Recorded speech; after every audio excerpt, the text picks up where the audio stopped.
একটি সময় 1971-এর পরে সবচেয়ে গুরুত্বপূর্ণ একটি সময় ঢাকা বিশ্ববিদ্যালয়ের মাননীয় উপাচার্য হিসেবে দায়িত্ব নিয়েছেন।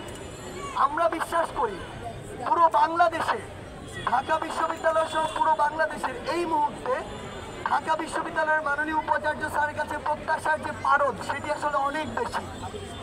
আমরা বিশ্বাস করি যে এই জায়গা থেকে স্যারের আসলে এমন একটি সময় স্যার এসেছেন যখন স্যারের এই ঢাকা বিশ্ববিদ্যালয়কে নিয়ে কিছু করে দেখানোর সময় হয়েছে।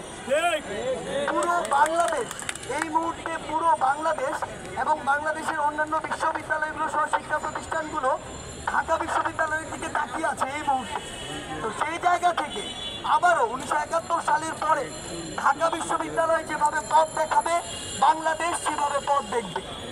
এই জায়গা থেকে স্যারের কাছে আমাদের যে প্রত্যাশা যে বিশ্ববিদ্যালয়গুলো এতদিন 16 বছরের ফ্যাসিস্ট আমল থেকে শুরু করে এর পূর্বে যেভাবে রাজনীতির যে অসৎ চর্চা সেই চর্চার একটি আতুর ঘর হয়ে থাকতো, ঢাকা বিশ্ববিদ্যালয় যেন সেই বাধা থেকে ছিন্ন করে নিজেকে বের করে নিয়ে আসতে পারে। আমরা স্পষ্ট করে জানাতে চাই বৈষম্য বিরোধী ছাত্র আন্দোলনের পক্ষ থেকে ঢাকা বিশ্ববিদ্যালয়ের হলগুলোতে আমরা আর গেস্ট রুম দেখতে চাই না। ঢাকা বিশ্ববিদ্যালয়ের হলগুলোতে আমরা আর ওই বাধ্য করে গণরুম রেখে রাজনীতির যে চর্চা ছিল সেটি আর হতে দেখতে চাই না।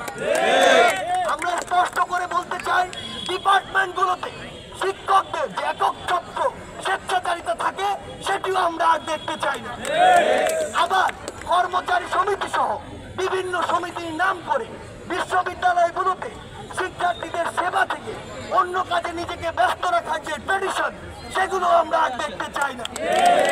শিক্ষার্থীদের পক্ষ থেকে স্পষ্ট বার্তা, ঢাকা বিশ্ববিদ্যালয় পুরো পৃথিবীর সামনে বাংলাদেশের হয়ে একটি রোল মডেল হয়ে থাকুক এবং আজ 2024 সালে ছাত্র জনতার গণঅভ্যুত্থানের মাধ্যমে বৈষম্য বিরোধী ছাত্র আন্দোলনের হাত ধরে যে নতুন একটি সময় শুরু হয়েছে, আমরা বিশ্বাস করি স্যারের হাত দিয়ে আমরা এটা প্রত্যাশা করবো না যে স্যার আসলে তার সময় সব করে ফেলবেন, কিন্তু আমরা এটি দেখতে চাই যে স্যার সবগুলো শুরু করার চেষ্টা করেছেন এবং এই যে সূচনাটা স্যার তার হাত দিয়ে শুরু করেছেন, এটাই আমরা দেখতে চাই।